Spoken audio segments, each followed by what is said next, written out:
இது மட்டும் உண்மையா இருந்துச்சுன்னா மொத்த தமிழ் சினிமாவே பிளாஸ்டடா. என்னது நம்ம கருப்பு படமா ஜனநாயக படமா கிராஷ் ஆக போதா? ஜனநாயக படம் வந்து பொங்கல் ரிலீஸ் ஆகுதான் இருந்துச்சு. ஒரு சில இஷ்யூவாலே இப்போ தள்ளி போயிருக்கு. ஹைகோர்ட்ல என்ன சொல்றாங்கன்னா 4 வீக்ஸ் ஆகும் நாங்க பார்த்து சொல்றது அப்படி சொல்றாங்க.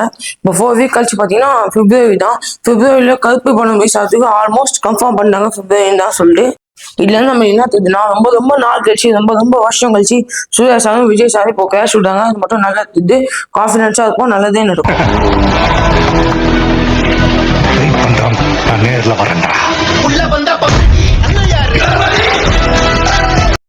रुको जरा सबर करो ஐயா. கடைசி ஒரு 10 நிமிஷம் சூர்யா வந்தார் ஐயா.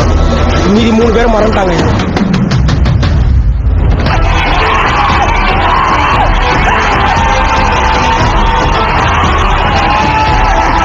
அவர் லுக்கில் இருந்து அவர் பேச்சுல இருந்து பிச்சுட்டாங்க.